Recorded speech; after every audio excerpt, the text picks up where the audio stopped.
warahmatullahi wabarakatuh. Halo teman-teman, kembali lagi nih di channel aku. Perkenalkan, nama aku Rizky Noftria. Jadi di sini kita akan membahas tentang sosok laki-laki di dunia PAUD gitu. Nah, perihal jurusan PAUD, sejauh pengetahuan dan berbagi cerita dengan teman-teman di kampus lain, laki-laki itu memang makhluk yang langka. Nah, mengapa langka? Ya, karena 95% mahasiswa PAUD itu adalah perempuan, didominasikan oleh perempuan. Nah, sedangkan sosok laki-laki itu hanya bisa dihitung dengan jari. Nah, mengapa sedikit? Saya yakin ya alasannya pasti merujuk pada fakta di lapangan, yang mana guru PAUD selalu perempuan. Memang guru PAUD kebanyakan adalah perempuan, namun kepala sekolahnya itu tak jarang juga laki-laki, teman-teman. Dan juga asesor ban PAUD-nya juga bisa juga laki-laki. Banyak kok laki-laki. Nah, jadi di sini saya berbicara tentang laki-laki di dunia PAUD itu sangat penting. Nah, bisa kita lihat para pemikir, para aktivis pendidikan anak, kemudian para pendongeng, para ahli parenting, ya, juga ada dosen PAUD itu sebagian ada laki-laki. Contohnya nih Kak Seto, kemudian Ustadz Hari Santosa gitu ya, dan masih banyak lagi yang berkaitan dengan anak itu laki-laki. Di daerah Pulau Jawa dan sekitarnya, laki-laki mengambil jurusan PAUD itu merupakan hal yang wajar, lumrah. Nah, tapi nggak tahu ya, kalau di daerah Palembang, daerah tempat saya tinggal, itu sangat minim pemikiran seorang laki-laki itu untuk mengambil jurusan PAUD gitu. Nggak tahu alasannya kenapa. Nah, mungkin mereka malu untuk berkecimpung di dunia anak-anak ya, yang hanya bisa bernyanyi, bertepuk tangan. Mungkin itu pemikiran mereka, dan itu persepsi yang salah besar. Mengapa dunia pendidikan, pengasuhan, parenting, anak seolah-olah dijatakan untuk perempuan saja?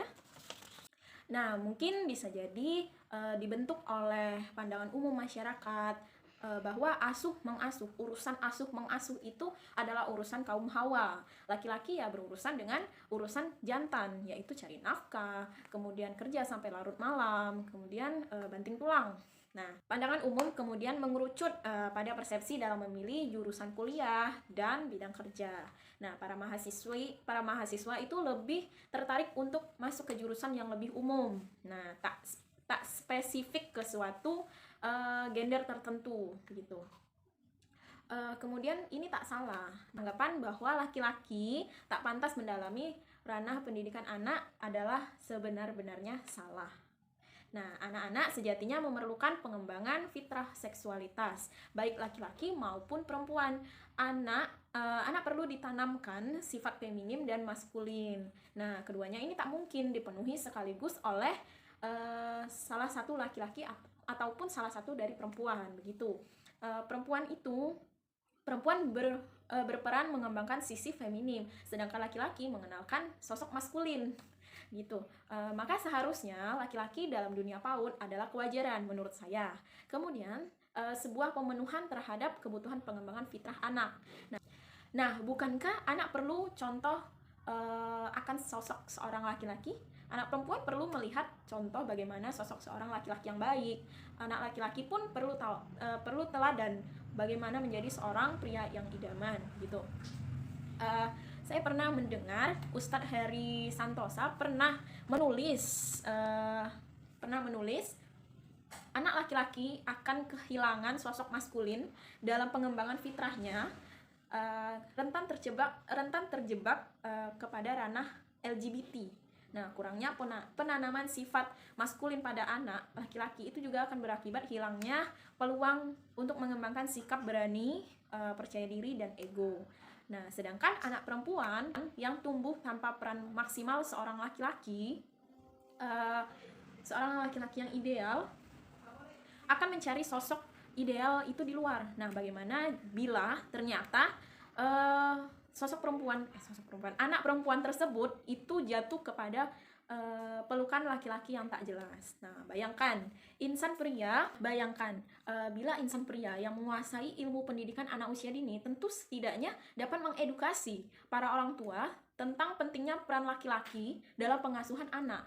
Nah, dapatlah dia menjadi narasumber Fatherhood Day. Nah, itu misalnya pada anak usia dini menjadi narasumber tentang fitrah keayahan. Nah, jadi para ayah berbicara di situ, di forum tersebut gitu ya. Membuka perspektif orang tua tentang peran masing-masing. Nah, pada akhirnya membentuk pandangan masyarakat bahwa laki-laki di dunia PAUD itu adalah hal yang wajar. Nah, tak usah menjadi olok-olokan, tak usah menjadi gurauan atau candaan begitu.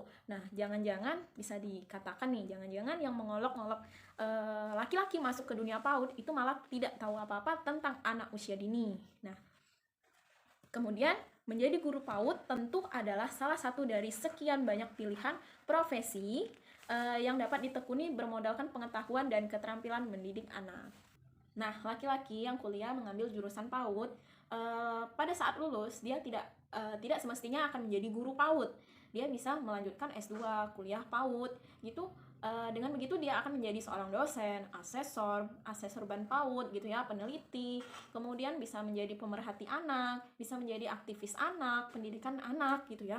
Kemudian konsultan anak kemudian bisa juga menciptakan lagu. Nah, pendidikan anak usia dini perlu dikuasai pula oleh laki-laki dan harus seimbang. Kalaupun tak menjadi guru, dapatlah dia menjadi seorang dosen yang sudah saya katakan tadi. Nah, jadi ayo ubah persepsi kalian yang mas-masnya, mungkin mbak-mbaknya atau masyarakat sekitar. Jadi gak usah malu untuk menjadi mahasiswa PAUD. Jadi untuk laki-laki itu merupakan sosok yang langka di dalam dunia PAUD. Di dalam jurusan PAUD itu merupakan sosok yang langka. Nah, bukankah hal yang biasanya langka itu mahal harganya? Jadi pilih yang mana? Lagi pula satu hal yang terpenting, kata orang, tidak ada ayah yang tak laki-laki. Nah, cukup sekian pembicaraan kita tentang sosok laki-laki di dalam dunia PAUD. Semoga bermanfaat bagi teman-teman. Terima kasih. Wassalamualaikum warahmatullahi wabarakatuh.